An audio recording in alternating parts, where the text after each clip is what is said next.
uang tapi dituduh mencuri. Ya. Shock betul.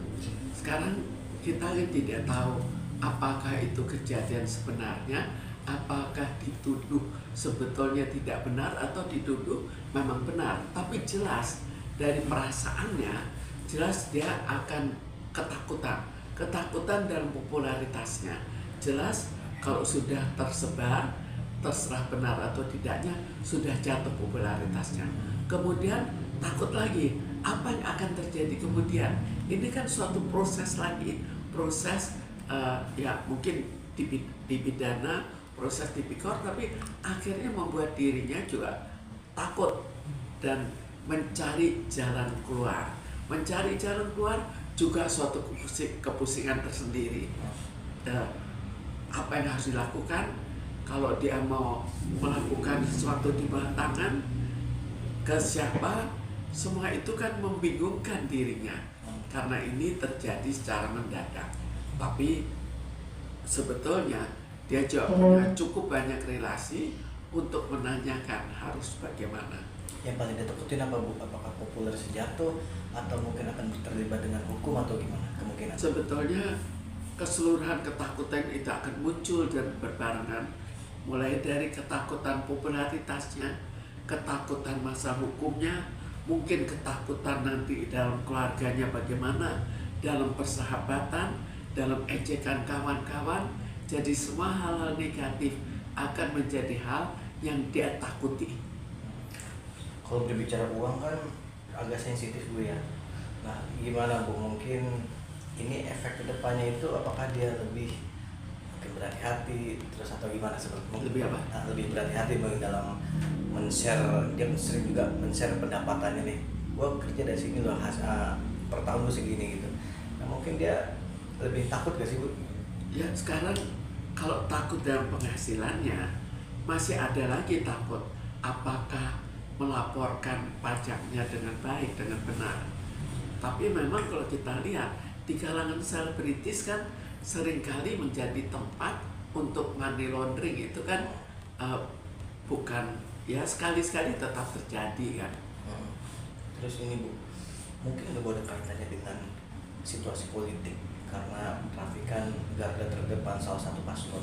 Kemungkinan sekarang kalau kita lihat bahwa semua siapa saja yang terlalu banyak terlibat dengan masalah politik untuk mendukung salah satu paslon itu pasti akan disorot juga kan oleh musuhnya, karena ini kan suatu peperangan di mana seseorang yang terlalu aktif harus dikecilkan, tinggal berhasil atau tidak dikecilkan. Jika dia mempunyai suatu kesalahan yang besar, maka lebih mungkin bahwa dia akan dikecilkan. Tapi seperti Raffi kan juga punya kawan-kawan juga, jadi kita belum tahu bagaimana, tapi jelas terjadi ketakutan, terjadi ya mungkin akan sering untuk bertanya jalan keluarnya, tapi barangkali juga ketakutan untuk berkumpul dengan orang-orang yang diduga atau sama-sama dicurigai. Tapi orang sekali Bang, tapi biasa orang yang public figure seperti Raffi yang menggandeng beberapa petinggi itu ngerasa aku aman nih, tenang aja. Mungkin kayak gitu. Sebetulnya siapapun tidak akan sepenuhnya aman. Kita lihat saja seperti Verdi Sambo, apakah tidak terlalu aman? Jadi kalau dulu mungkin merasa aman ya, tapi kalau sekarang rasanya tidak seaman dulu. Oke, kita geser sedikit.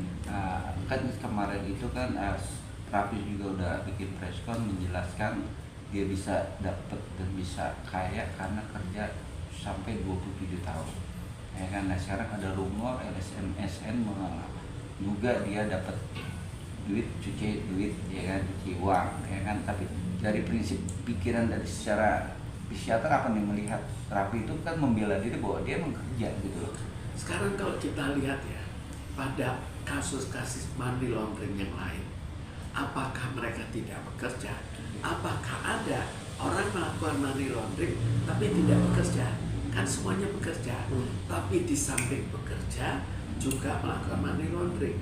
Dan money laundering mungkin lebih banyak dari kerjanya.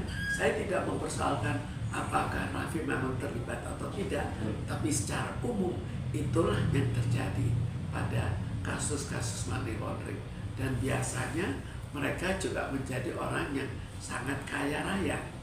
Oke, tapi kan dari pihak yang melapor dan membuka bahwa Raffi Ahmad diduga ada pencucian uang, tapi juga dia kemarin bilang bahwa ini kan baru dugaan, baru laporan, belum ada kepastian gitu loh. Dan sekarang yang saya lihat juga pro kontraknya untuk para netizen untuk bilang bahwa salah satu LSM itu bongkar bener pasti atau enggak. Nah, lihatnya gimana nih?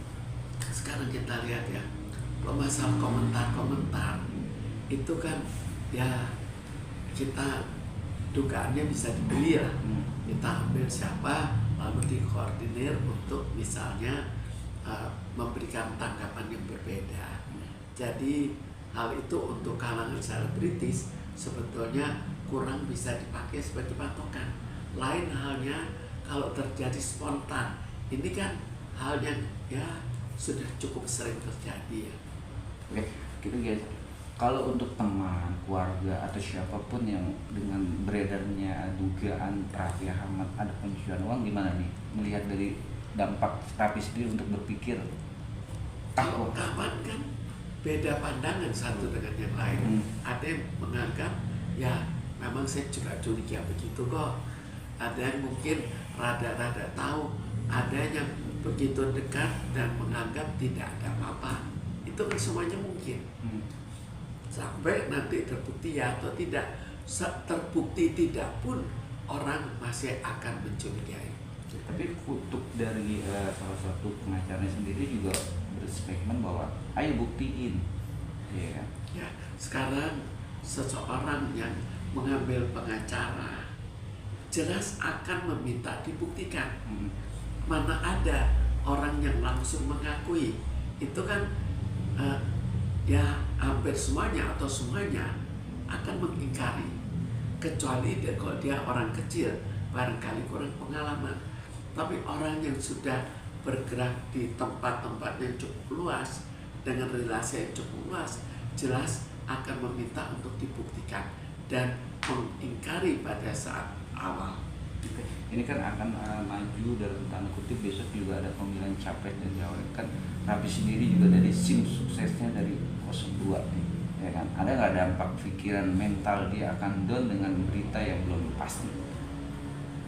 Jelas dengan berita ini dia sebagai seorang yang mendukung, sangat mendukung dan mempunyai nama dalam hal dukungannya, maka pihak-pihak lain itu akan memusuhinya, akan mengharapkan bahwa dia jatuh.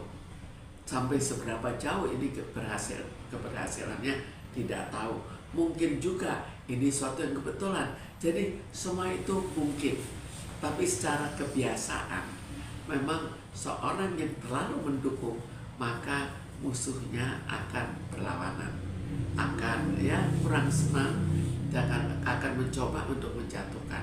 Mungkin saja ini kebenaran dan kebenaran ini sudah diketahui sebelumnya, tapi menunggu saatnya untuk dijatuhkan.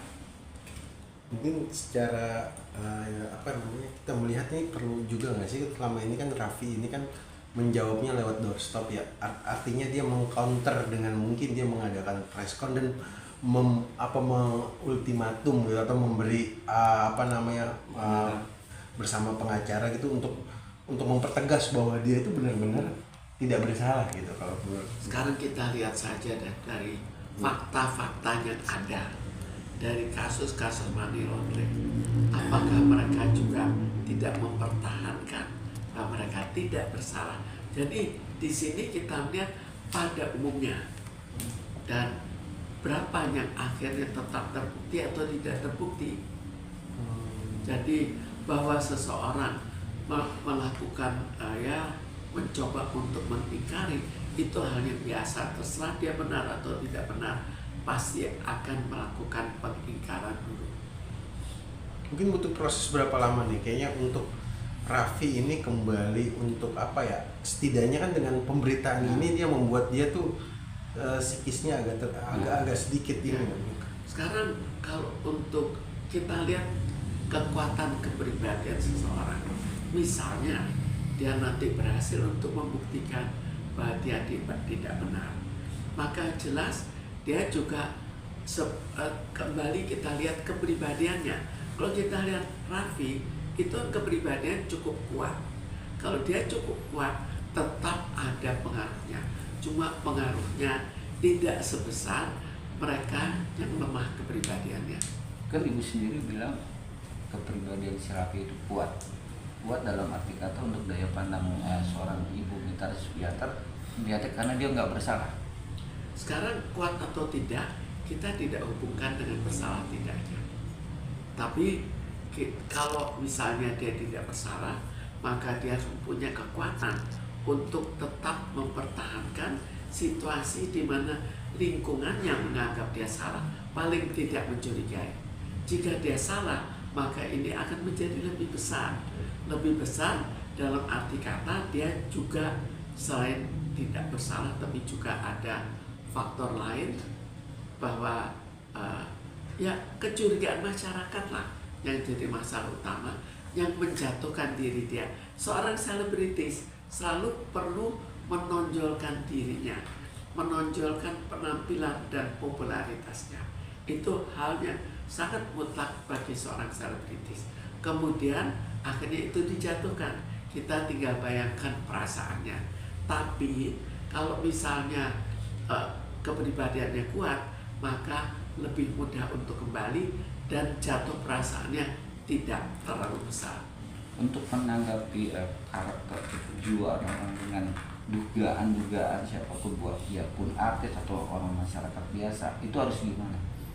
Sekarang pertama jelas memikirkan masa depannya untuk membela diri. Bagaimana membela diri dia, bagaimana dengan harapan dia akan berhasil membela diri. Tapi kok tidak berhasil ya, akhirnya kejatuhan dari dirinya. Sip, terima kasih.